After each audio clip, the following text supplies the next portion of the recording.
मुच्यते पूर्णस्य पूर्णमादाय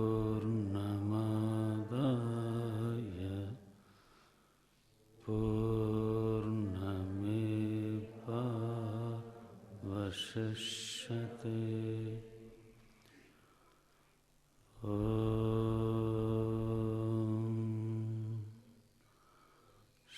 शांति शांति शांति।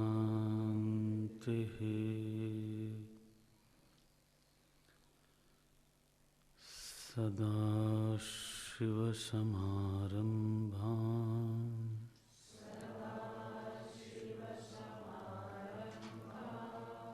शङ्कराचार्यमध्यमाम्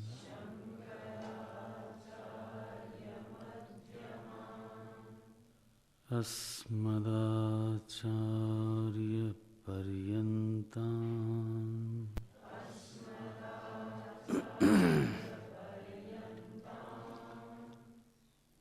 वन्दे गुरुपरम्पराम्।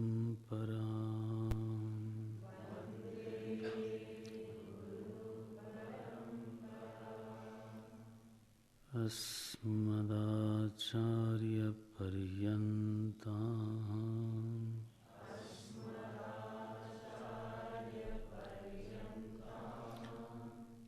वन्दे गुरुपरम्पराम्।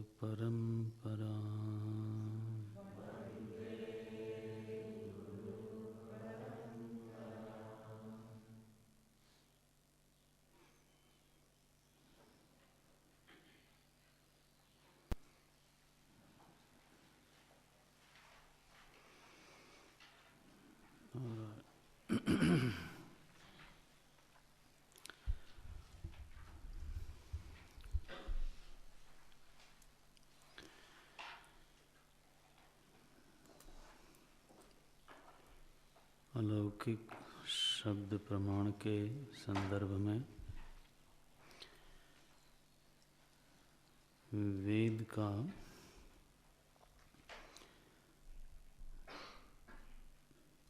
प्रकरण आरंभ हुआ। सबसे पहले वेद के लक्षणों का उल्लेख हुआ। वेद नियत शब्द राशि को कहते हैं, मंत्र राशि को कहते हैं, जिसमें जिसकी आनुपूर्वी निश्चित है, जिसकी स्वर व्यवस्था निश्चित है, अतीन्द्रिय विषय में जो परम प्रमाण है और सर्वार्थ प्रकाशन करने में समर्थ है। इन्हीं चार लक्षणों का उल्लेख हुआ था। और कोई है?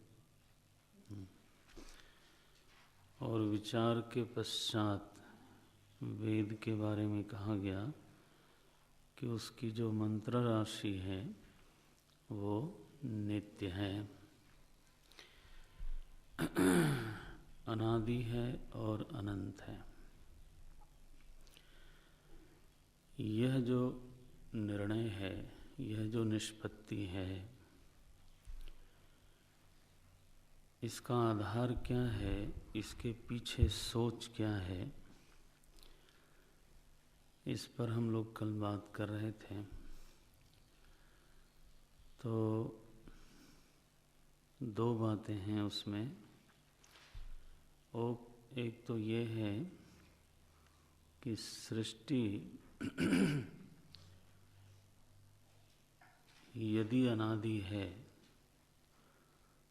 और सृष्टि का अनादित्व स्वीकार करना ही पड़ता है, तो अविद्या अनादि है, अविद्या से ही निष्पन्न जो जीवत्व है वो अनादि है। जीवत्व में कर्तृत्व, भोक्तृत्व, ज्ञातृत्व ये अनादि है, और इसलिए जो कर्म परंपरा है वह परंपरा निश्चित रूप से अनादि होनी चाहिए। और इसीलिए भोग परंपरा को भी अनादि ही होना चाहिए। यदि यहाँ तक हमारी निष्पत्ति निकल आती है तो भोग और कर्म दोनों के लिए ही योग्य शरीर की आवश्यकता है। इसलिए शरीर परंपरा को अनादि मानना ही पड़ता है। और भोग योग्य जो स्थान है, जिसको हम जगत संज्ञा देते हैं, उसको अनादि स्वीकार करना ही पड़ेगा। और जगत में जो नाना प्रकार की वस्तुएं हैं, जिनका नाना प्रकार के भोक्ताओं के द्वारा भोग होता है, वो जो भोग वस्तु हैं उनको भी अनादि स्वीकार करना ही पड़ता है। इतना ही नहीं, लोकांतरों को भी स्वीकार करना पड़ता है। एक बार जीवत्व के स्वरूप को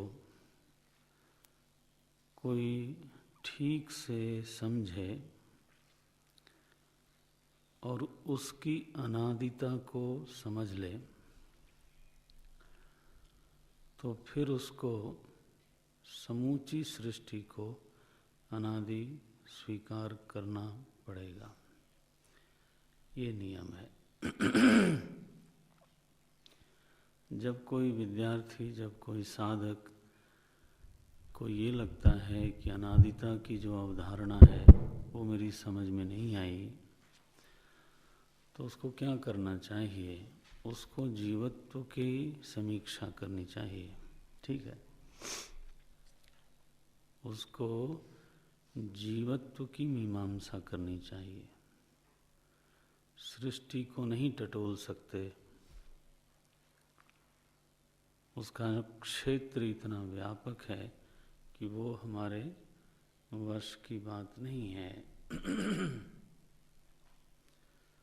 तो अनादिता जीवत्व की पहले समझ में आनी चाहिए।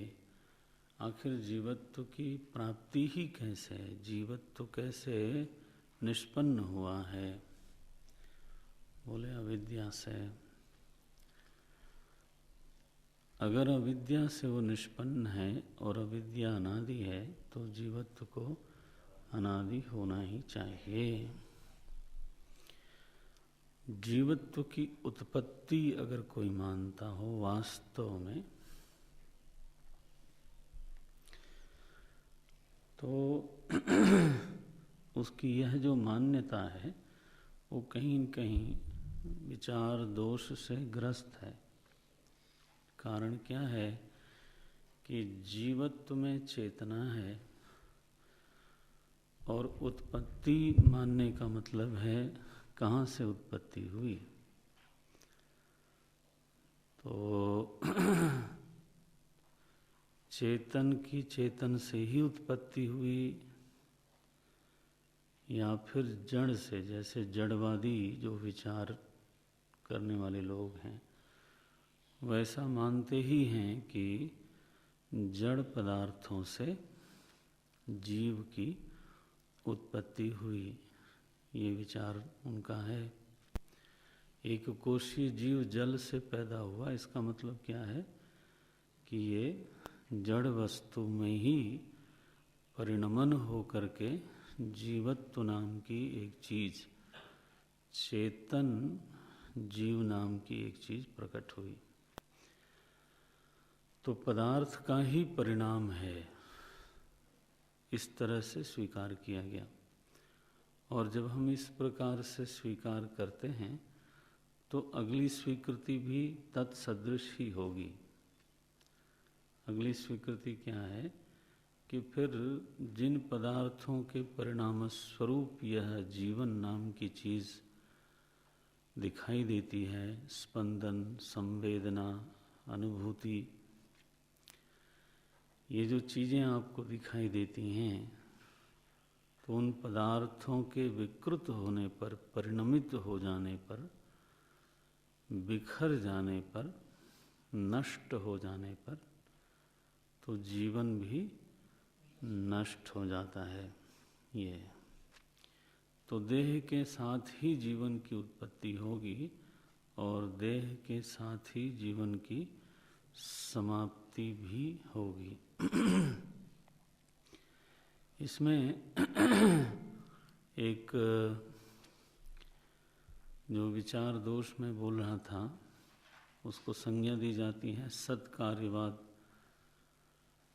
और असत कार्यवाद। सत कार्यवाद का ये कहना है कि कोई चीज़ अगर अपने कारण में विद्यमान नहीं है तो वह कार्य में प्रकट नहीं हो सकती। कार्य क्या है? जो कारण में अव्यक्त रूप से पहले से जो विद्यमान वस्तु है उसी का प्राकट्य है। अविद्यमान के प्राकट्य का नाम कार्य नहीं होता। ये अब पुराना दृष्टांत देते हैं कि रेत से तेल नहीं निकाल सकते, क्योंकि ये ठीक है कि सरसों में तेल नहीं दिखता, लेकिन चूंकि वहाँ वो विद्यमान है इसीलिए वहाँ से आप उसको निकाल सकते हो। हर मिट्टी से घट नहीं बनता,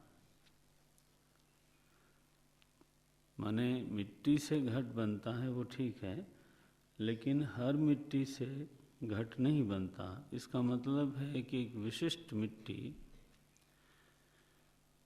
जिसमें वो घट विद्यमान है, आपने प्रक्रिया के द्वारा उस घट को केवल प्रकट किया। अगर घट वहाँ विद्यमान नहीं होता तो कोई भी मिट्टी उठाओ और घट बनेगा, तो फिर कुम्हार वो उचित मिट्टी की खोज क्यों करता है? ये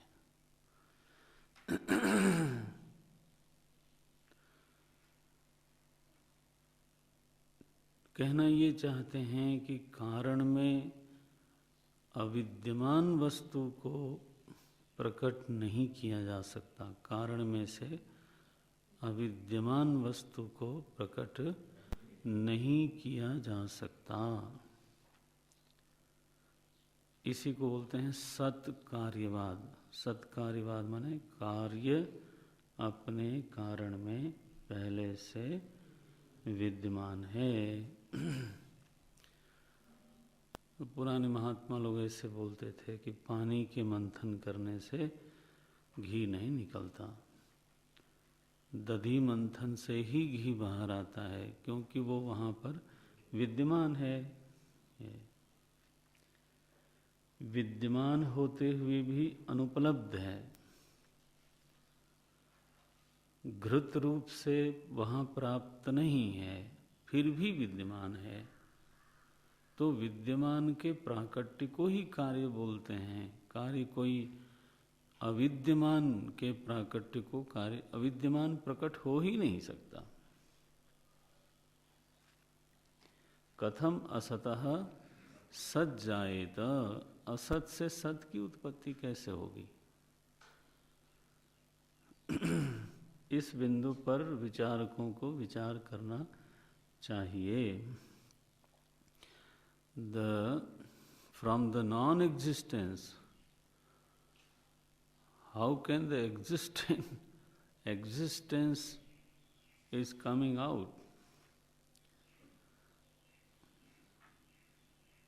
ये अगर कोई कहता है कि जड़ पदार्थों में से चेतना की उत्पत्ति होती है, तो चेतना की वहाँ विद्यमानता चाहे अव्यक्त रूप से होवे, उस विद्यमानता को आप स्वीकार करते हो नहीं करते हो? अगर नहीं करते हो तो फिर ये विचार दोष होगा कि कोई चीज़ वहाँ पर नहीं है और उसको आप प्रकट कर रहे हो।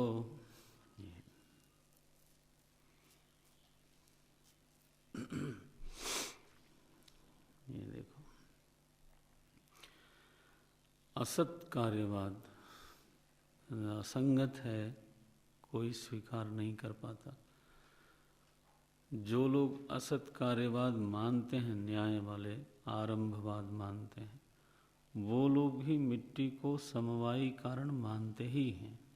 माने घट जो है समवाय संबंध से क्या मिट्टी में रहता ही है। असत कार्यवाद का उनका केवल इतना अभिप्राय है, हम कभी करेंगे चर्चा, कि घट मिट्टी से एक पृथक वस्तु है, ये वो कहते हैं।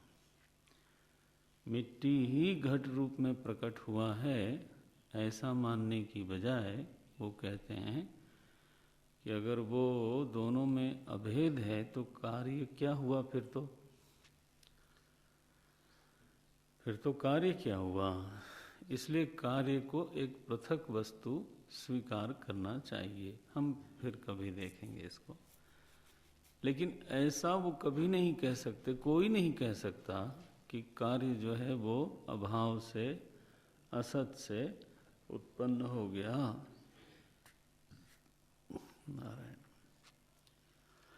सो जीव की कोई उत्पत्ति मानता हो तो बताना पड़ेगा कि उसकी उत्पत्ति का उपादान कारण क्या है। ये तो उसको फिर उसकी जिम्मेदारी होगी बताने की, और वह उपादान कारण फिर चेतन है या जड़ है, ये उसको बोलना ही पड़ेगा, व्याख्या करनी ही पड़ेगी। तो चेतन का उपादान कारण जड़, नारायण। तो वही है कि एक चीज जहाँ पर अविद्यमान है, असत है, वहाँ से आपने एक चीज प्रकट करने की कोशिश करी, विचार दोष है उसमें। और चेतन से जीवत्व की उत्पत्ति, इसमें भी दोष है।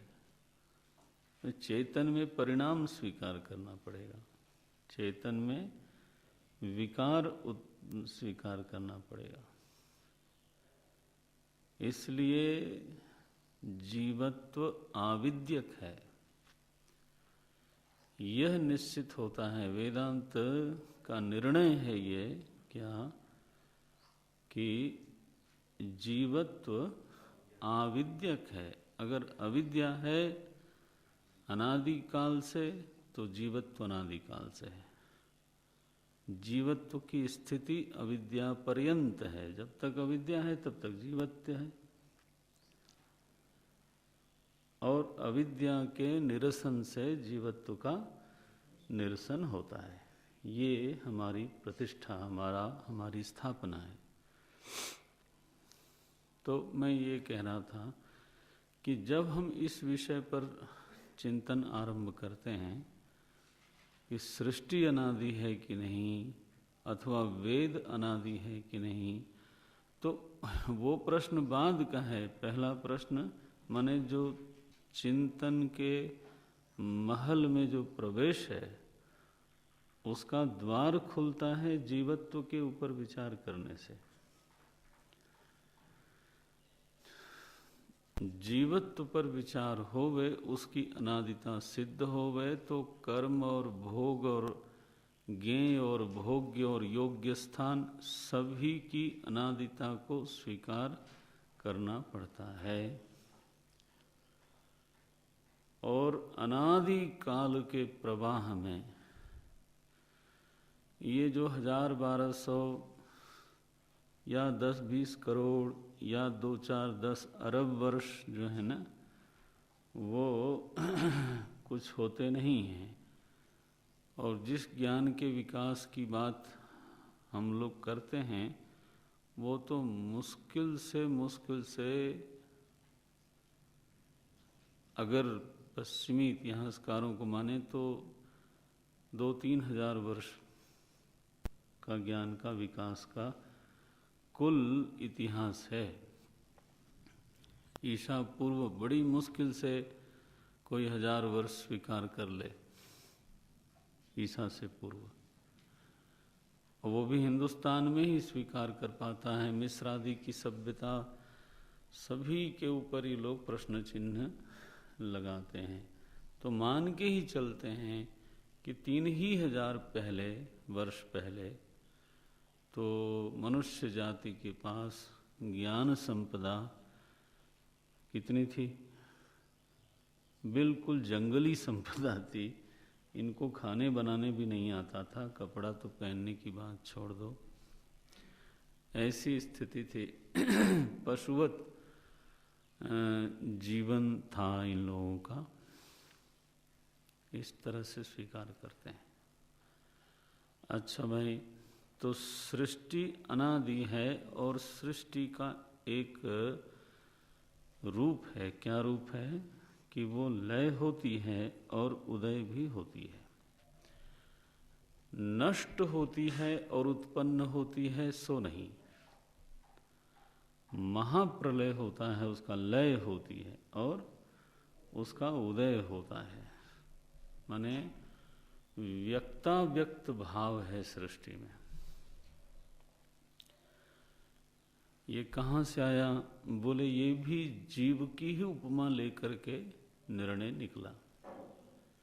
सुषुप्ति में जीव, जिसको हम मैं कह के बुलाते हैं, वो लीन अवस्था में होता है, जहाँ उसको किसी भी प्रकार की अनुभूति नहीं दिखाई देती। लेकिन आश्चर्य ये है कि उसका कुछ भी वहाँ नष्ट नहीं होता। उसका ज्ञान, उसका संस्कार, उसका स्वयं का अस्तित्व, उसका स्वभाव नष्ट कुछ नहीं हुआ और उपलब्धि भी कुछ भी नहीं है। कमाल है। सुषुप्ति में उपलब्धि कुछ नहीं और विद्यमान सब कुछ। यह अनुभूत अवस्था है और वो भी सर्वानुभूत अवस्था है। सो अपने इसी जीवत्व में यह जो लयावस्था की प्राप्ति है, और चूंकि ये सारे ही जीवों के साथ हो रही है, तो इसकी उपमा बन गई कि सृष्टि की जब सारे ही जीव एक ही बार में मानो सुसुप्ति में जाते होंगे, तो भोग योग्य स्थान की कोई आवश्यकता ही नहीं है। तो भोग बाहुल्य की भी आवश्यकता नहीं है, तो भोग योग्य शरीर की भी आवश्यकता नहीं है। तो समूचा ही प्रपंच फिर गया, लीन हुआ। उसको बोला गया महाप्रलय। नारायण। तो सृष्टि का भी लय होता है। सारा का सारा प्रपंच तो महाप्रलय में अपने कारण तत्व में, जिसका नाम है ब्रह्म, जिसको ईश्वर बोलते हैं, उसमें जा कर के ये सारा प्रपंच लीन हो जाता है। निधानम बीजम अव्ययम। भगवान ने कहा मैं कैसा हूँ? सारी सृष्टि का निधान हूँ, निधीयते, जिसमें जाके सारी सृष्टि रहती है। और मैं बीज हूँ। बोले महाराज बीज हैं तो आप भी तो फिर नष्ट हो जाते होंगे, क्योंकि बीज में ये एक दोष है कि जब वो अंकुरित होता है तो बीज नष्ट हो जाता है। तो अगर ईश्वर को सृष्टि का बीज कहें, हाँ, तो ईश्वर गया तो उन्होंने उसी दोष का निवारण करने के लिए एक शब्द जोड़ा, अव्ययम। निधानम बीजम अव्ययम। ये देखो, अव्यय बीज हूँ। कहना केवल यही है कि महाप्रलय में समूची सृष्टि जाकर के अपने कारण ब्रह्म में, कारण ईश्वर में जाके सो गई, लीन हो गई, बीज भाव को प्राप्त हो गई। सारे जीव जाकर के वहाँ सो गए, नष्ट नहीं हुए, सो गए। उनका जो पृथकत्व है वो वहाँ पर उपलब्ध नहीं है, लेकिन है।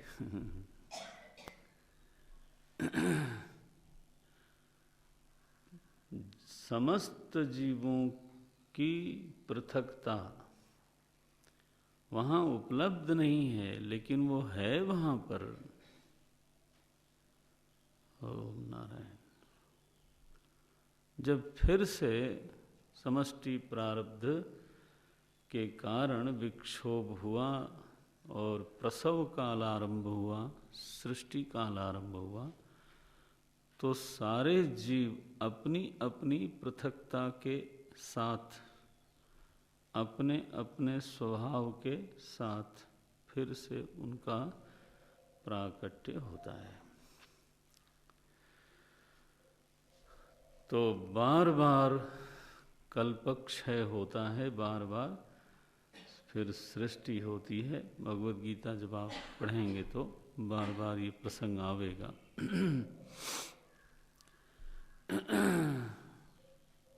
तो यह जो अवधारणा है ना सृष्टि की, जीव की, वो ध्यान में रखिए।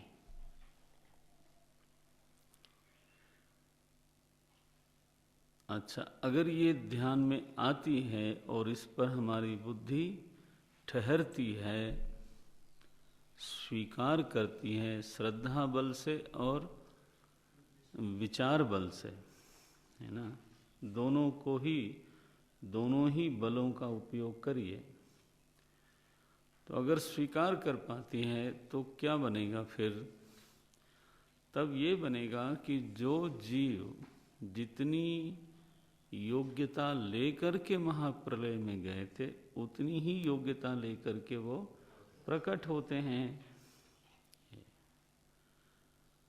श्रीमद् भागवत जी में कथा है कि एक जीव था,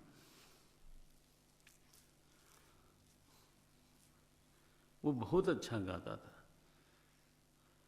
बहुत ही अच्छा गाता था, बड़ा ही सुंदर था।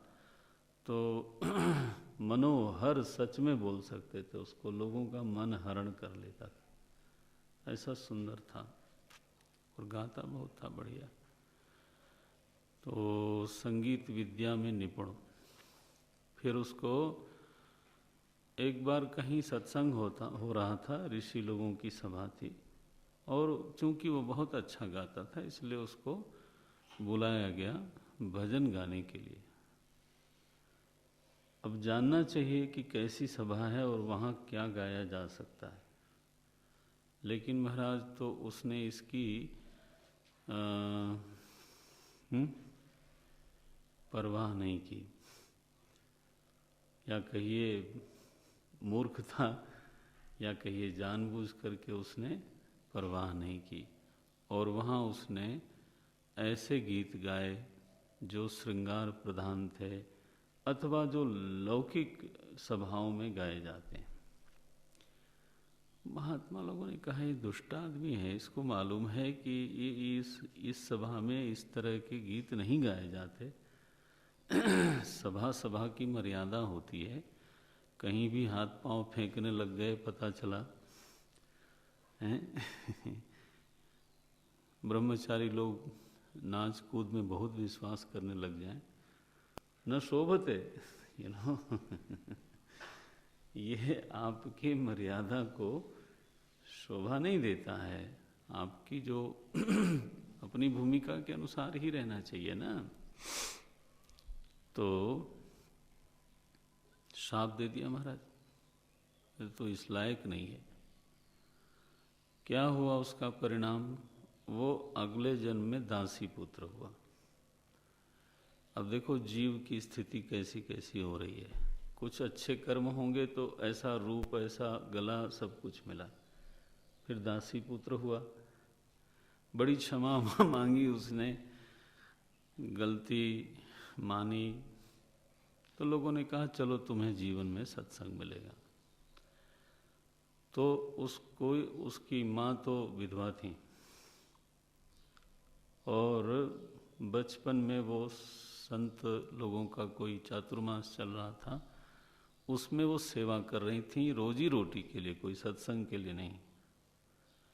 उसमें ये बालक बैठता था, वो भी थोड़ा बहुत सेवा करता था, वो महात्मा लोगों का प्रसाद पा लेता था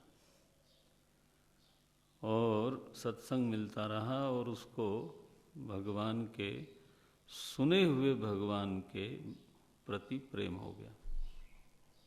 उनके गुणों में उसका चित्त आकृष्ट हो गया और जो वासना थी वो शिथिल हो गई, कट गई। इत्थम भूत गुणो हरि, भगवान के ऐसे गुण हैं वो महाराज। उनका नाम और गुण जो है ना, वो भगवान से ज़्यादा उपकारी मानते हैं संत लोग। वासना काट दी उसने, उनकी मधुर लीलाओं के श्रवण में उसका चित्त रम गया और फिर उसने साधना आरंभ की, बड़ी घोर साधना की, बड़ी बढ़िया। भगवान का थोड़े देर के लिए उसको दर्शन भी हुआ और महाप्रलय हुई, जीव सो गया। फिर जब कल्प का आरंभ हुआ तो वह जो जीव सोया हुआ था वो उठा, और किस रूप में उठा? देवर्षि नारद के रूप में उठा। ये नारद जी की कथा है भागवत जी में। एक श्रृंगार गीत गाने वाला छोकरा, यही कहना पड़ेगा ना, जो सीटी बजाता होगा जैसे यूनिवर्सिटी में लोग बजाते हैं, वह जीव वहां से चला। पिटाई धुनाई होते हुआ आते, क्योंकि वो तो भाई डिफरेंट टेम्परेचर्स आर नीडेड। आप ऐसा करोगे तो वो जैसा करोगे वैसा तो फिर टेम्परेचर दिया जाएगा कि नहीं नहीं ये जो घड़ा है ये पक नहीं रहा है, जिसको और आग में डालो। तो फिर चिल्लाना मत। हाँ, नारायण। अब ये कथा अपनी जगह पर बड़ी मधुर कथा है, ठीक है, लेकिन कुछ सिद्धांत की ओर संकेत करती है, उधर भी ध्यान देना। क्या अभिप्राय हुआ कि जो जीव सोते हैं वो अपनी योग्यता के अनुसार वहां से निकलते हैं। ये तो सारे ही जीव सृष्टि के आरंभ में अज्ञानी ही निकले, है ना, मूर्ख ही निकले, सो बात नहीं है। इस तथ्य की ओर ध्यान जाना चाहिए। ये देखो, सनकादि ऋषि भी निकलते हैं, वशिष्ठ आदि ऋषि भी निकलते हैं, सब मानस पुत्र हैं। ये कौन है आखिर? ये सब के सब जीव हैं जिन्होंने बहुत कमाई करी है महाप्रलय के पहले वाले कल्प में, और फिर सोए और फिर वहां से प्रकट हुए।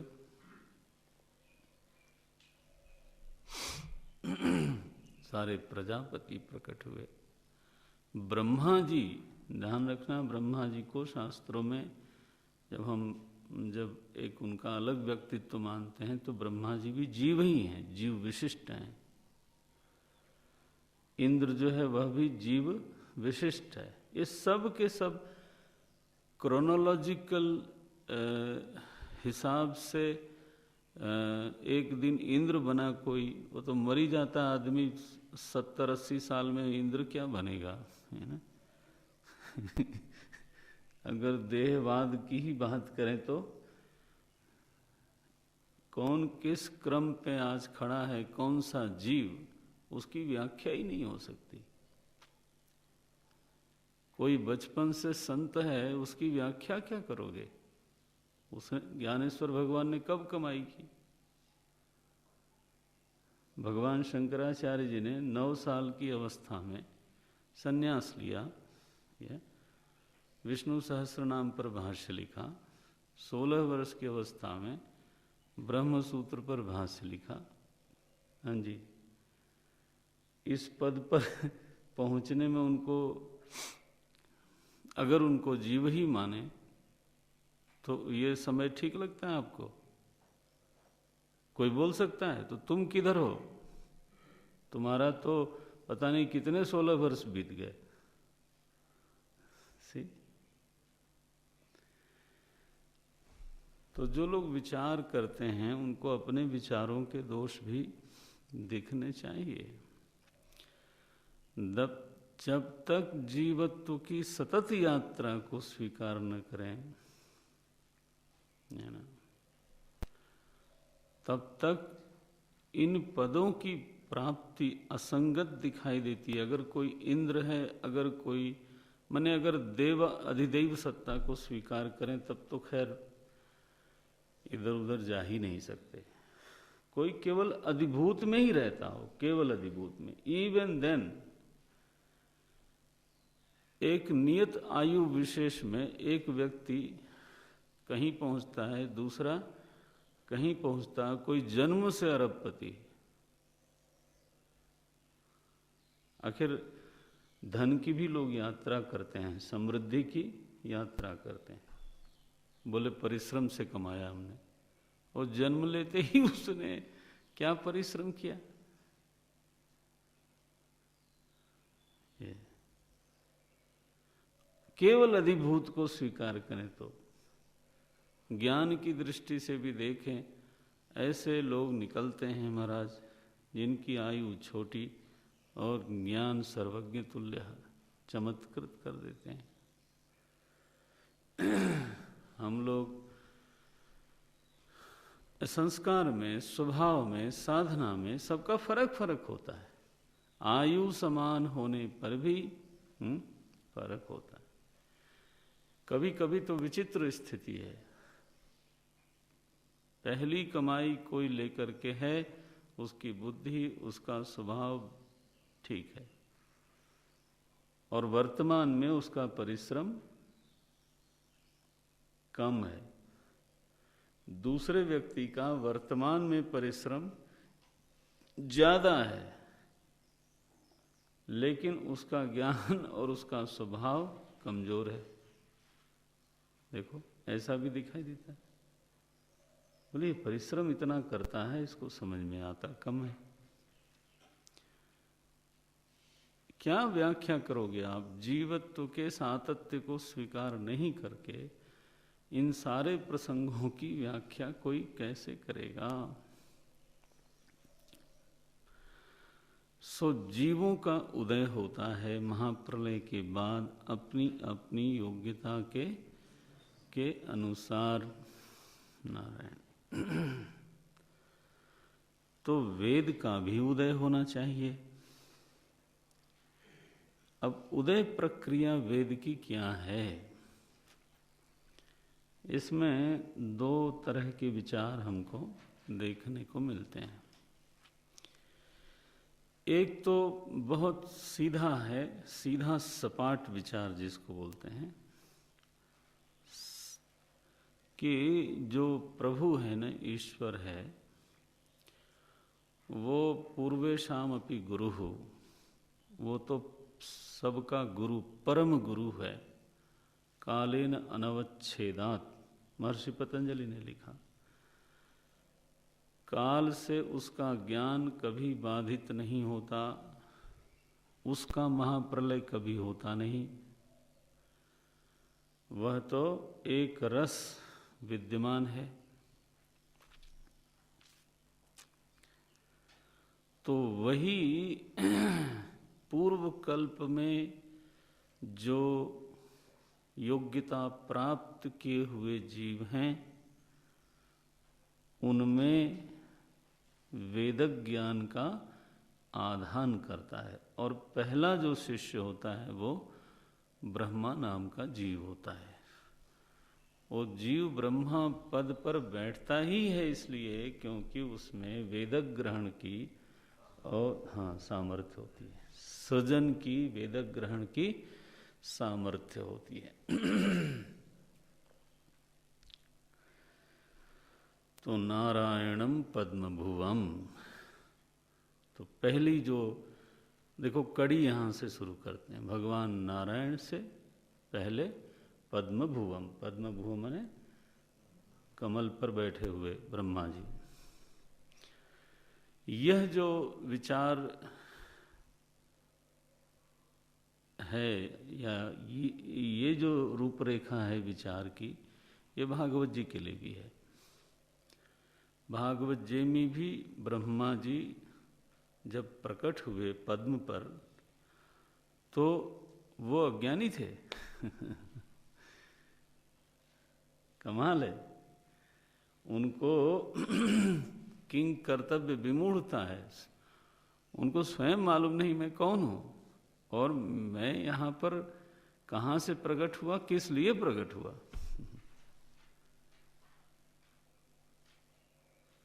तब उनको प्रेरणा मिली, तप तप तप, तब उन्होंने तप किया। तब भगवान उनसे प्रसन्न होकर के तस्य ज्ञानमयम तपा, तब किया, भगवान प्रकट हुए उनके सामने और उनको उन्होंने उपदेश किया।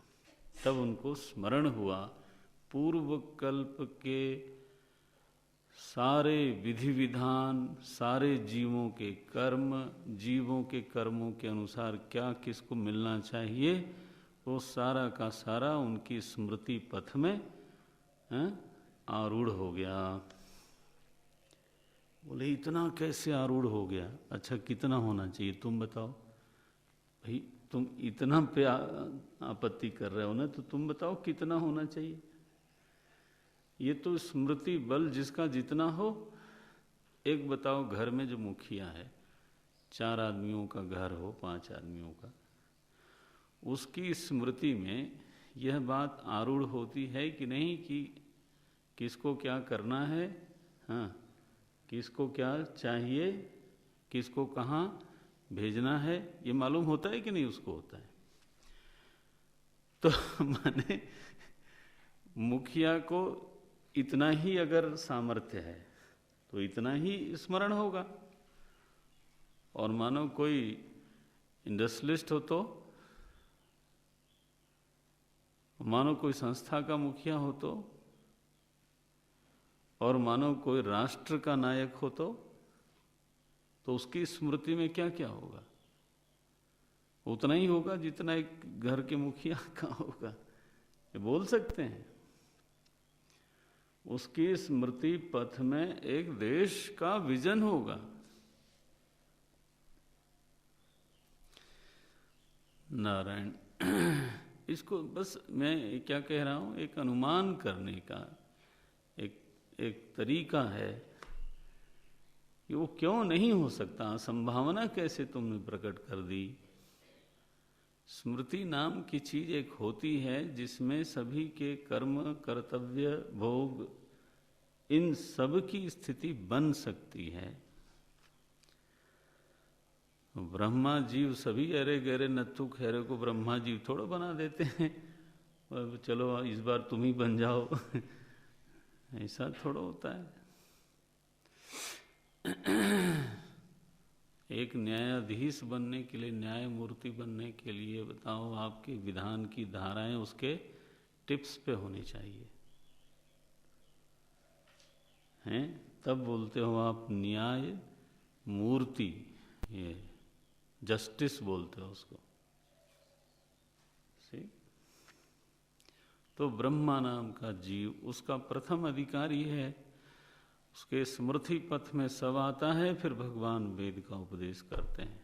तो वहाँ से फिर परंपरा, अविच्छिन्न संप्रदाय परंपरा आरंभ हो गई। ये देखो, तो वेद भगवान के भी अवतरण की यह प्रक्रिया सुनी जाती है। तो वही ब्रह्मा जी फिर विभाग कर देते हैं कि निवृत्ति मार्गियों को कौन सा वेद सुनाया जाए और प्रवृत्ति मार्गियों को, दक्ष प्रजापति आदि को कौन सा, और सनकादि ऋषियों को कौन सा, क्योंकि अब ब्रह्मा जी तो निर्णय लेंगे। तो शुक्राचार्य जी और बृहस्पति इत्यादि लोगों को कौन सा हिस्सा सुनाया जाए, वशिष्ठ आदि को कौन सुनाया जाए, क्या सुनाया जाए। तो इस तरह से फिर परंपरा का, प्रवृत्ति परंपरा का, निवृत्ति परंपरा का, यज्ञ परंपरा का, उपासना परंपरा का, वेद की समस्त परंपराओं की धाराएं बह चलती हैं। और वो अविच्छिन्न धारा है। नारायण, अविच्छिन्न माने हाँ, छिन्न नहीं हुई। और अगर कभी छिन्न होने लग जाए, शिथिल होने लग जाए, तो ऐसा सुना जाता है कि परमात्मा उसका फिर से संवर्धन करते हैं। गीता जी के 4थे अध्याय में ये प्रसंग स्वयं भगवान ने कहा, इमं विवस्वते योगम प्रोक्तवान अहम अव्ययम विवस्वान मनवे प्राह मनुरिक्ष्वाकवे ब्रवीत एवं परंपरा प्राप्तम। देखो क्या बोलते हैं, मैं हूं पहला वक्ता। मैंने किसको बोला पहले? विवस्वते, विवस्वते माने भगवान सूर्य नारायण को। ये देखो कौन सी परंपरा? जो गीता की परंपरा है। माने जो गीता ज्ञान है वो अर्जुन से आरंभ नहीं हो रही है। गीता ज्ञान अर्जुन के जरिए उसका नवीन संस्करण निकाला जा रहा है ना। इट्स अ न्यू पब्लिकेशन, और तो नया रचना नहीं है। सएवायम त्वया अद्य योग प्रोक्त पुरातन। वो जो योग मैं बता रहा हूं कैसा है, वो पुरातन है। ते अद्य मया प्रोक्तम, आज मैंने फिर से तुमको सुनाया। ये देखो साफ साफ। तो एक प्रक्रिया ये बताई जाती है कि जो पूर्व कल्प के योग्यता संपन्न जीव हैं, जिनमें उस विशिष्ट वेदधारा को, वेद ज्ञान को धारण करने की सामर्थ्य है, उनको प्रथम गुरु जो प्रभु हैं वो स्वयं ही वेद धारण करवाते हैं। फिर वहाँ से ब्रह्मा जी से फिर अनेक धाराएं चलती हैं।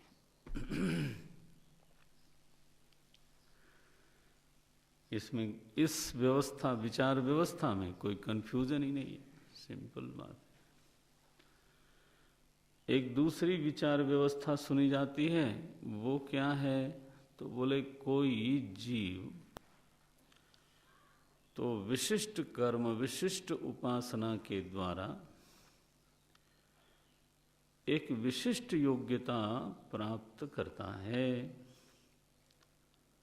और प्रभु की कृपा से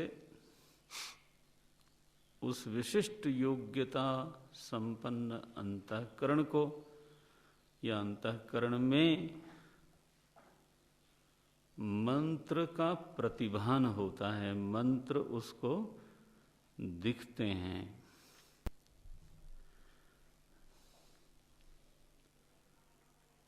कैसे दिखते हैं? बोले अपने अर्थ का बोध कराते हुए दिखते हैं। उसको मंत्र प्रतीति होती है, मंत्रार्थ प्रतीति होती है और ध्वन्यार्थ की भी प्रतीति होती है। मंत्र जो हैं वो उनके दो तरह के प्रभाव हैं, है ना, वेद मंत्रों के। एक तो उनके बोलने पर जो ध्वनि विशेष का उदय होता है, वह ध्वनि विशेष का अपना प्रभाव है। कोई अर्थ न भी समझता हो, केवल ध्वनि विशेष को अगर आवृत्ति करे, उसका अभ्यास करे, तो उसको फिर विशेष लाभ होता है।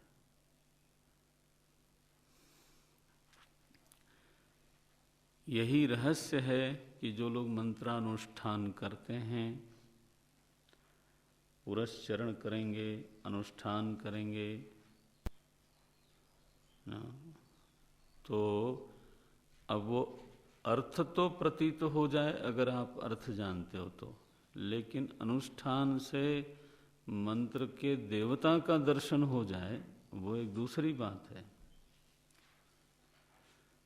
मंत्र के देवता का दर्शन ही ना हो जाए, विशिष्ट सामर्थ्य प्रकट होने लग जाए उपासक में। महाराज जी स्वयं अपने बारे में देखो, ऐसा बोलने का साहस कम कर सकते हैं लोग। बोलते थे मुझे कृष्ण दर्शन हुआ, साफ साफ बोलते थे।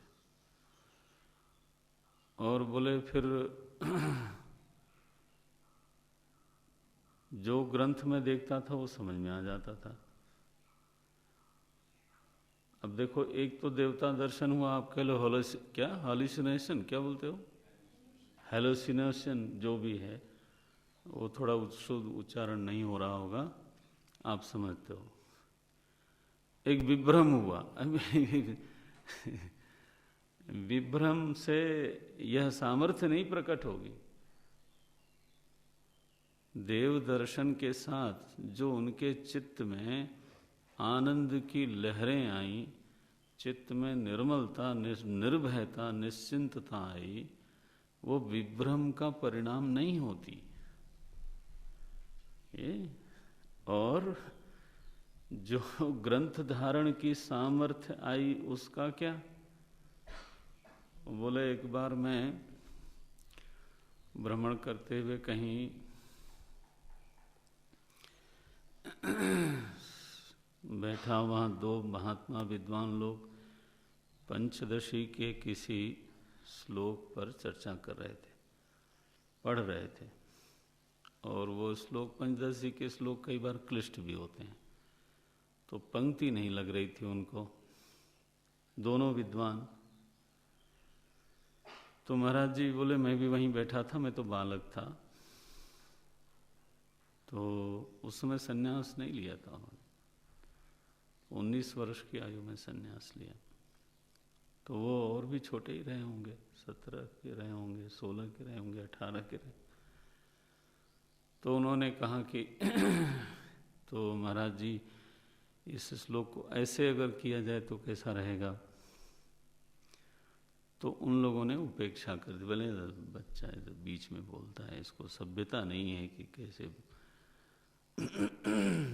अब लगी नहीं जब पंक्ति, तो फिर से उन्होंने कहा कि एक बार करके देखा जाए। तो फिर उन्होंने किया, लग गई, पीठ ठोंकी इनकी। तो यह जो सामर्थ्य प्रकट होती है वो केवल मंत्रार्थ जानने से नहीं होती, ये रहस्य हैं। ये केवल वेद मंत्र को एक किताब समझ के चल पड़ना। मधुसूदन सरस्वती जी महाराज ने अनुष्ठान किया, इतिहास है, और उनको भगवान कृष्ण के उपासक थे। ऐसा भी समाज में एक विभ्रम है कि अद्वैत वेदांत का जो अध्ययन करता है, समझता है, वो कृष्ण भक्त नहीं होता अथवा राम भक्त नहीं होता, वो शैव होता है। शैव अद्वैती अद्वैत होता है, और उसको उपासना के विग्रह में कोई आग्रह नहीं होता। उसका इष्ट जो है वो है, उससे अद्वैत से क्या लेना देना। तो हमारे करपात्री जी महाराज के इष्ट देव श्री राम भगवान थे, रामचंद्र। देखो तो उसमें क्या है। तो मधुसूदन सरस्वती जी ने 3 बार अनुष्ठान किया, वो कहते हैं श्री कृष्ण दर्शन हुए। तब आगे उन्होंने भक्ति रसायनम करके ग्रंथ लिखा उसके बाद। तो यह मंत्रार्थ समझने से नहीं होता, ये क्या है, मंत्र का ध्वन्यार्थ है। ध्वनि का प्रभाव, हमारे साधक समाज में ये बात प्रसिद्ध है कि मंत्र प्रभावी तब होता है जब वो सिद्ध किया जाए। अब सिद्ध किया जाए माने क्या? सिद्ध किया जाए माने क्या किया जाए? उसको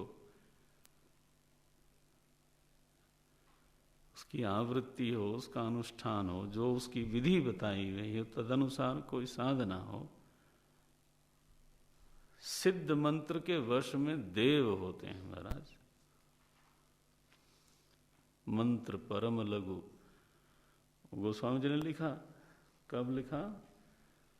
जब सीता जी का स्वयंवर हो रहा था, भगवान धनुष तोड़ने जा रहे थे, तो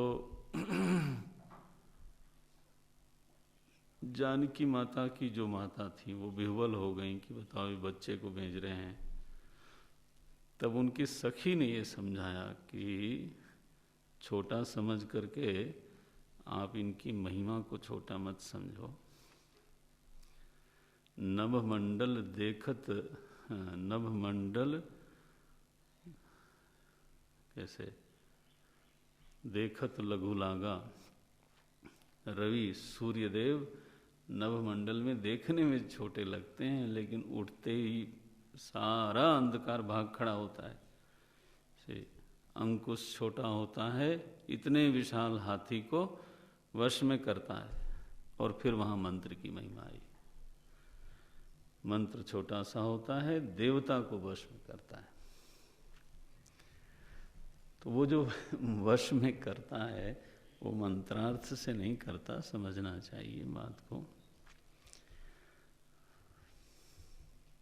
तो जब मंत्र दर्शन आप बोलते हो तो उसमें मंत्र दर्शन, मंत्रार्थ की प्रतीति, ध्वन्यार्थ की प्रतीति, ये सारी प्रतीतियां एक साथ समकाल में हुई और वह मंत्र का ऋषि माना गया। फिर ये भी एक विचार है। उदय का, उदय की बात हम कर रहे हैं, मंत्रों के उदय का 2 प्रकार बताया जाता है। जैसे गायत्री मंत्र आप लोग संध्या करते हैं, पढ़ते हैं, विश्वामित्र ऋषि जो बोलते हो, तो विश्वामित्र जी जो ऋषि हुए, उनके साधना में जब एक विशेष प्रकार के अंतःकरण का निर्माण हुआ। ये नहीं कि जो साधना करे वो सब मंत्रदृष्टा होंगे, ऐसा नहीं है। एक विशिष्ट सामर्थ्य प्रकट हुई, तब उस समर्थ अंतःकरण में ये त्रिविध प्रतीति हो गई। मंत्र, मंत्रार्थ, ध्वन्यार्थ। ये तो गायत्री महामंत्रस्य विश्वामित्र ऋषि। देखो, ओंकारस्य ब्रह्मा ऋषि। देखो आप पढ़ते ही हो, अब जो लोग संध्या नहीं करते हैं वो तो अपराधी हैं वैसे तो, उनको वो तो मैं समझता हूँ कि उनको जितनी जल्दी सुधार करना चाहिए। लापरवाही की भी हद होती है, तो माने हद में ही रहना चाहिए, हद पार नहीं करना चाहिए। प्रमाद है, बोले समय निकालना चाहिए। आपको हर चीज़ के लिए समय मिलता है, उसके लिए क्यों नहीं मिलता? तो संध्या जब करते हैं तो ओंकारस्य ब्रह्मा ऋषि ही बोलते हो, ब्रह्मा जी ऋषि, उन्हीं को ये दर्शन हुआ प्रथम मंत्र ओम। ये तो इस तरह से ऋषय मंत्र दृष्टा रहा, न तो मंत्र करता रहा। ऋषि लोग मंत्रों के दृष्टा हुए, मंत्रों के कर्ता नहीं हुए। ये तो मंत्रों के अनेक दृष्टा ऋषि हुए।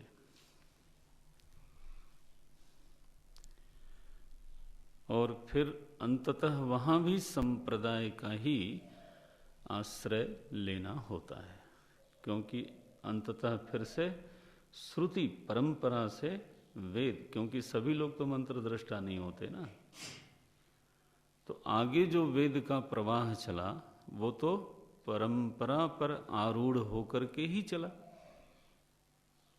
तो चाहे उपदेश परंपरा हो या मंत्र दर्शन की, दोनों ही परंपराएं संभव हैं। माने एक ही स्वीकार की जाए ऐसा आवश्यक नहीं है। उपदेश परंपरा भी हो सकती है, बीच में कोई मंत्र दृष्टा ऋषि भी हो सकता है। अब विश्वामित्र जी तो बहुत बाद में आए, फिर उनको उस समय दर्शन हुआ। ये तो परंपरा चली। फिर श्रुति परंपरा से चलते चलते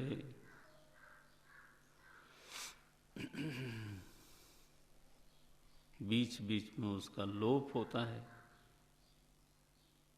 अधर्मा विभवात, भगवान भाष्यकार लिखते हैं, अधर्म का तो अभिवृद्धि हो जाने से, धर्मा विभवात,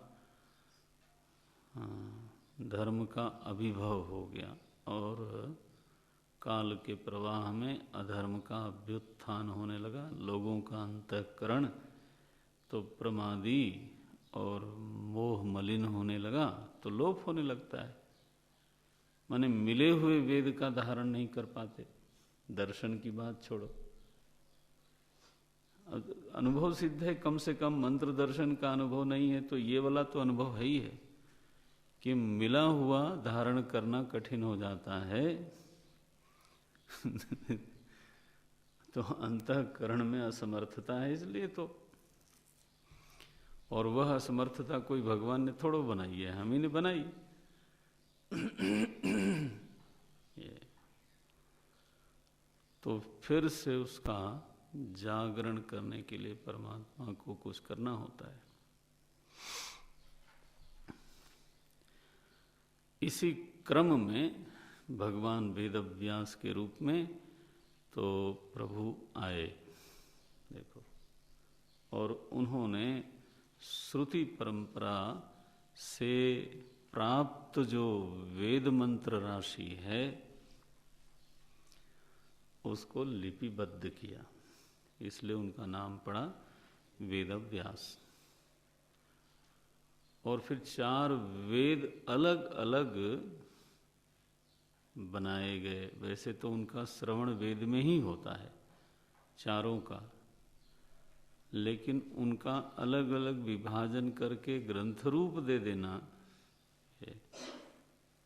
आज मैं प्रातः ग्रंथ का अवलोकन कर रहा था, तो भगवान भाष्यकार ने और आनंदगिरी जी महाराज ने, दोनों हमारे पूर्व पुरुषों ने, पूज्य पुरुषों ने ये लिखा। जैसे ऋग्वेद है, वो कहते हैं कि नियत पादाक्षर वाले जो मंत्र हैं उनकी बहुलता जिसमें है उसको बोलते हैं ऋग्वेद। नियत पाद, नियत अक्षर, नियत मात्रा। मात्रा, अक्षर, 5 से छंद निर्माण होता है, आप जानते हो। थोड़ा तो मैंने एक बार थोड़ा संकेत किया था व्याकरण का रेखांकन करते हुए। फिर अनियत पाद अक्षर मात्रा हो और ऐसे मंत्रों का बहुत्व जिसमें हो जाए उसको यजुः बोलते हैं, यजुर्वेद।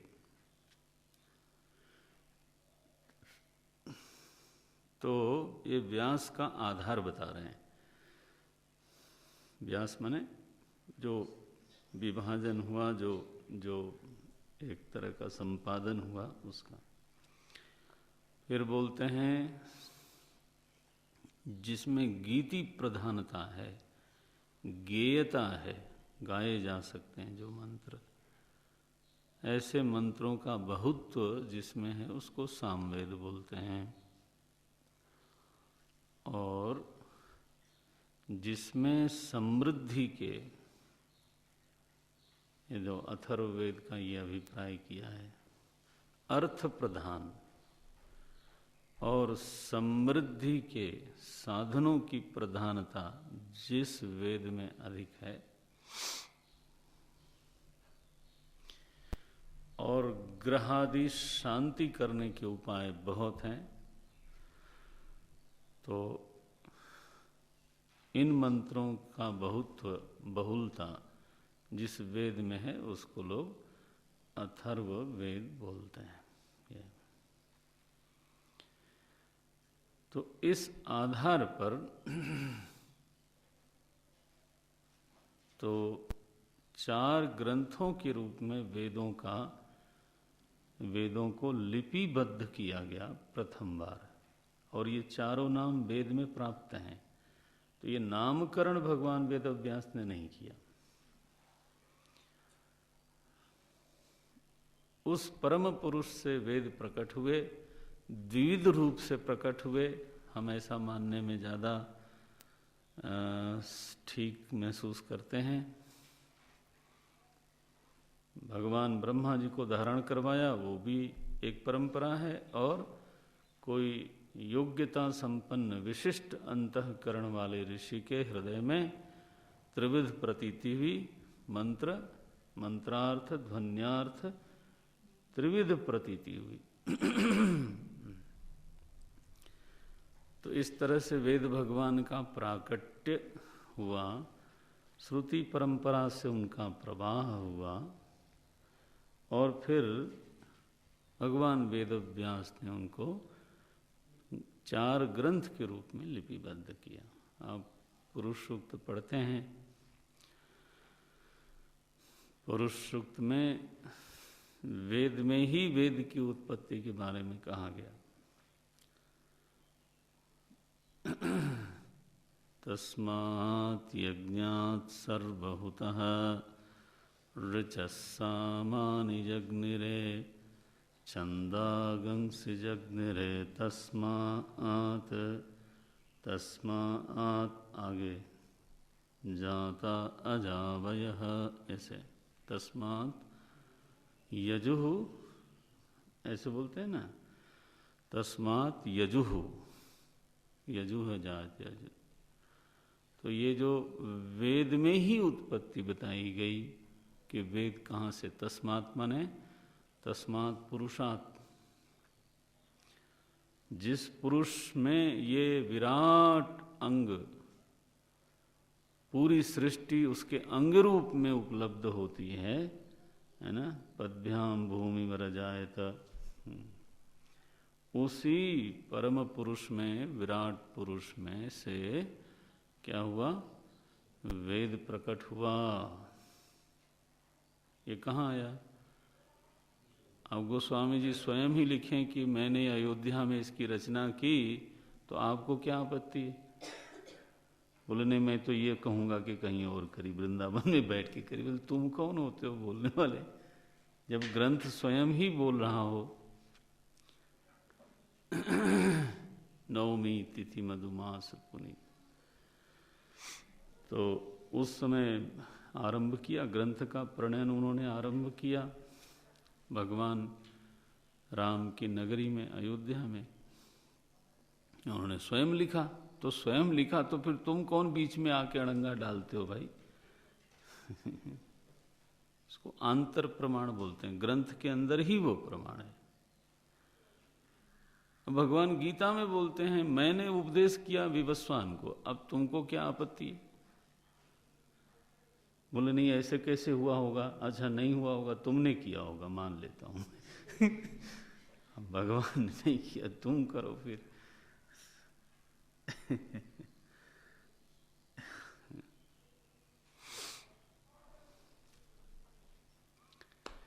भागवत जी में स्पष्ट ही आता है भगवान नारायण ने चतुश्लोकी का उपदेश किया ब्रह्मा जी को। अब भागवत में ही भागवत के बारे के प्राकट्य के बारे में बताया गया, भागवत में ही।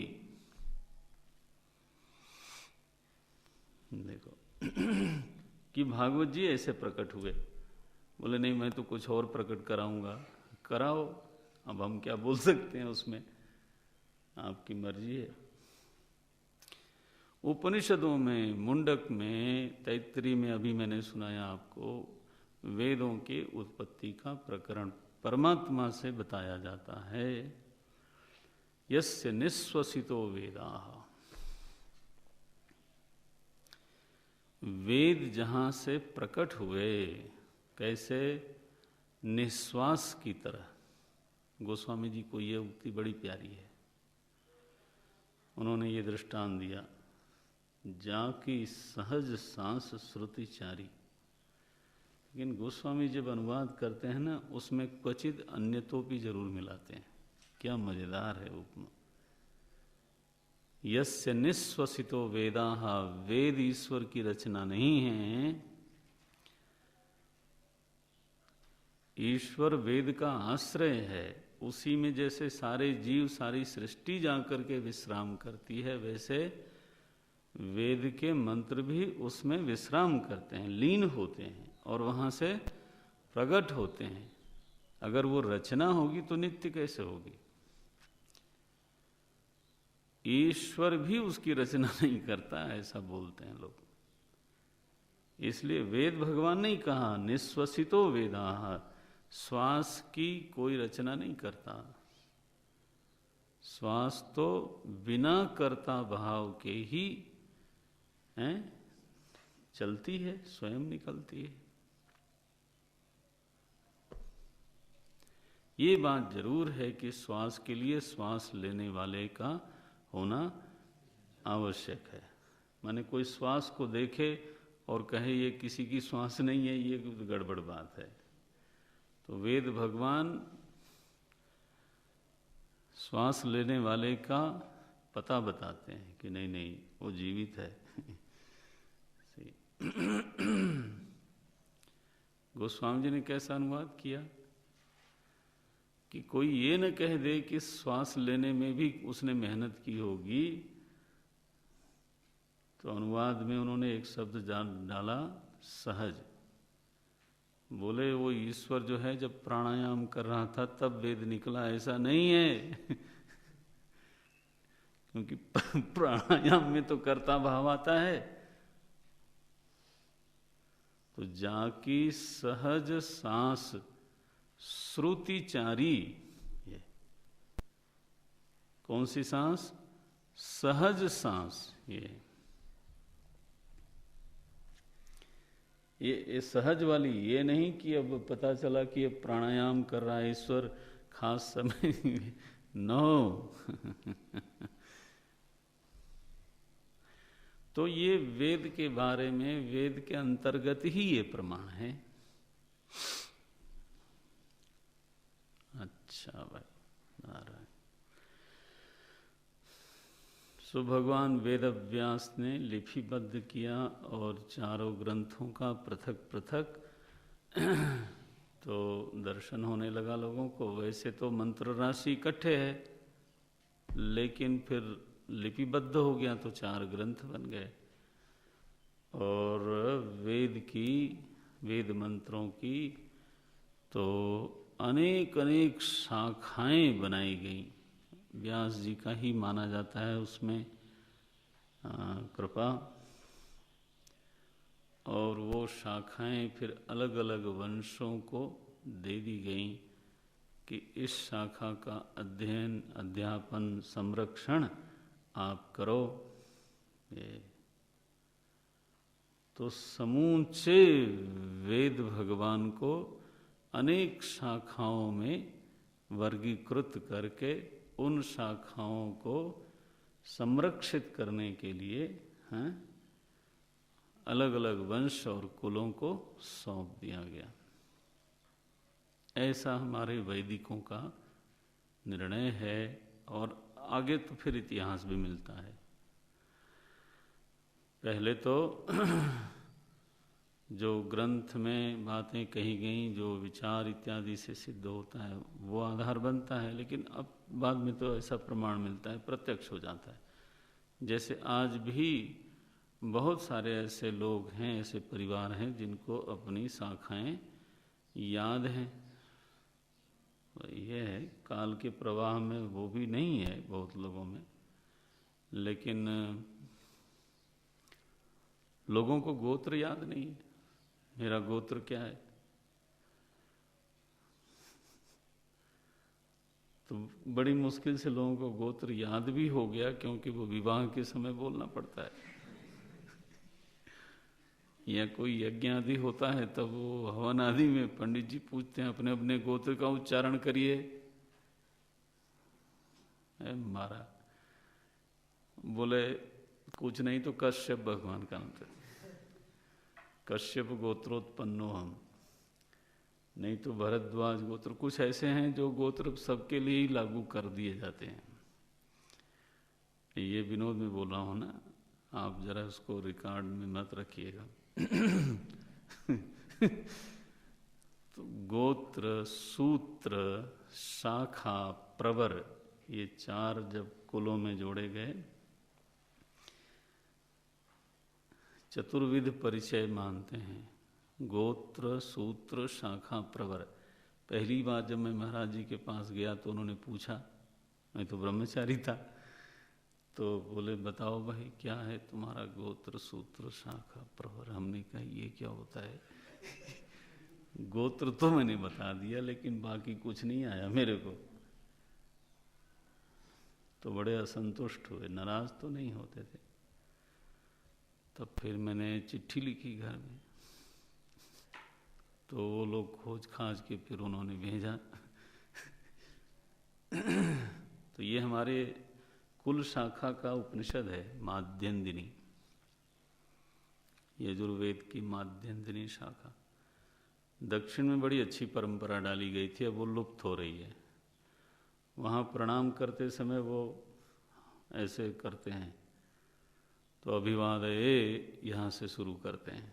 मैं अभिवादन करता हूँ, तो आपस्तंभ सूत्र त्रिप्रवरांतर्गतः अमुक गोत्रोत्पन्न अमुक शाखाध्यायी अमुक नामाहम, ऐसे पूरा एक बनाया हुआ है। बचपन से ही उस बच्चे को रटा देते हैं।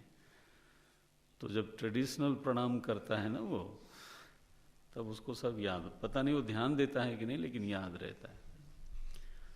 मैं जब दक्षिण के घरों में जाता हूँ या दक्षिण में जाता हूँ तो बड़ा आनंद होता है कि कम से कम इसको हमारे यहाँ भी पहले रही होगी परंपरा। गोस्वामी जी ने कहा कि जब परशुराम जी आए तो राजा लोगों ने केवल अपना नाम थोड़ो लिया प्रणाम करने के पहले। पितु समेत कही कही निज नामा, लगे करन सब दंड प्रणामा।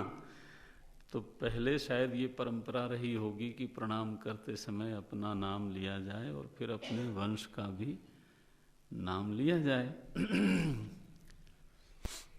तो अब तो महाराज प्रणाम अगर चरण स्पर्श भी करना हो तो घुटना स्पर्श करते हैं।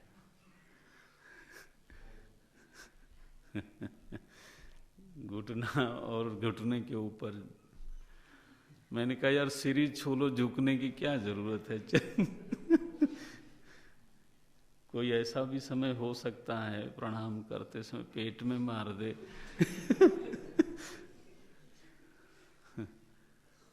अच्छा, बोलते भी हैं कई लोग कि उस आया, उसने पैरों को हाथ लगाया, प्रणाम किया, ऐसा नहीं बोलते। क्या बोलते? पैरों को हाथ लगाया। ये हाथ लगाया तो प्रणाम का वाचक नहीं है, यू नो। हिंदी में तो आप समझते हो ना, हाथ लगाया, तूने हाथ लगाया, बुरा मान सकते हैं। लेकिन अब है, काल के प्रवाह में सब चलता रहता है। तो लगे करन सब दंड। तो ये है शाखा। अब प्रमाण मिलता है कि शाखाएं होती थीं, होती हैं, और आई डोंट नो कितने लोगों को मालूम है कि मेरी कौन सी शाखा है। मालूम होना चाहिए, आप लोगों को तो मालूम होना चाहिए। तो उसका एक अभिप्राय ये है कि इस शाखा का अध्ययन करना, अध्यापन करना, संरक्षण करना, प्रकाशन करना, ये हमारे कुल की, वंश की जिम्मेदारी थी। अब शाखा ही याद ना हो तो जिम्मेदारी क्या निभाना। ये तो व्यवस्था ऐसी बनाई गई वेद संरक्षण के लिए, और इस तरह से पूरे देश में विभाजन हो गया। ऐसे वंश आए जो सामवेदी कहलाए, ऐसे वंश आए जो यजुर्वेदी। एक को ही सब कुछ तो नहीं मालूम था। अब मैं जब महाराष्ट्र में जाता हूं तो ऋग्वेदी ब्राह्मण बहुत मिलते हैं, तो गुजरात में नहीं मिलेंगे। गुजरात में यजुर्वेदी, उत्तर प्रदेश में यजुर्वेदी, बिहार में यजुर्वेदी, मध्य प्रदेश में यजुर्वेदी, ऐसे लोग ज़्यादातर हैं। तो लेकिन मैंने देखा ऋग्वेदी महाराष्ट्र में, उनका जो पुरुष सूक्त एक बार बोल रहे थे, मैं गुरुजी के साथ था कोल्हापुर की भवानी के मंदिर में, हैं। तो लोग स्वागत कर रहे थे, पुरुष सूक्त से पाठ कर रहे थे। मैंने कहा ये गलत बोल रहे हैं ब्राह्मण लोग, हम भी नया नया सीखे हुए थे। हमने कहा ये स्वर गड़बड़ा रहा है पंडित। तो मैंने गुरुजी को कहा ये अशुद्ध उच्चारण करते हैं लोग। बोले नहीं नहीं, ये ऋग्वेद है।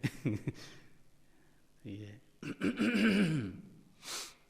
तो प्रांतों में भी हम देखते हैं कि किसी प्रांत, जैसे कृष्ण यजुर्वेद दक्षिण में है, उत्तर में नहीं है। मुझे मालूम नहीं एग्जैक्टली कि सामवेद का दायित्व तो किस क्षेत्र को दिया गया होगा, मुझे मालूम नहीं, लेकिन दिया गया होगा इतना जरूर विश्वास है। अथर्ववेदी लोग अलग कहीं होंगे। तो इस तरह से इस पूरे देश में कुल के साथ वेद की शाखाओं को संलग्न करके उसका प्रवाह सुस्थिर किया गया, उसका विस्तार, संरक्षण सुनिश्चित किया गया। इस तरह से वेद की स्थिति बनी। अब हम दोपहर को थोड़ी सी और चर्चा करेंगे। क्या? तो वेद में 3 विभाग देखे जाते हैं, मंत्र, आरण्यक और ब्राह्मण, ऐसा। तो उसकी थोड़ी चर्चा किंचित चर्चा करके फिर हम यजुर्वेद की माध्यन्दिनी शाखा अंतर्गत ईशावास्योपनिषद के अध्ययन में प्रवेश करेंगे। यजुर्वेद की 2 शाखाओं में प्राप्त होता है, माध्यन्दिनी शाखा और काण्व शाखा। गुजरात में ज़्यादा यजुर्वेद की काण्व शाखा है और उत्तर प्रदेश में माध्यन्दिनी शाखा है। पता नहीं उनकी कौन सी शाखा है, न जाना मी। जानना चाहिए, पूछ लो चिट्ठी लिख करके। और तो कोई गुजराती यहाँ एक ही है, 2 ही है ना? हाँ, तो 2 जोड़ लिया मैंने, 10वां छूटा नहीं। तो काण्व शाखा है जहाँ तक मेरा स्वयं का सर्वेक्षण है। मैं पूछता रहता हूँ, जब बाहर घूमता हूँ तो इन चीज़ों को पूछता हूँ, कौन हो तुम भाई? तो ओम पूर्णमदः पूर्णमिदं पूर्णात् पूर्णमुदच्यते पूर्णस्य पूर्णमादाय पूर्णमेवावशिष्यते। ओम शांति शांति शांति। हरि ओम श्री गुरुभ्यो नमः। हरि ओम।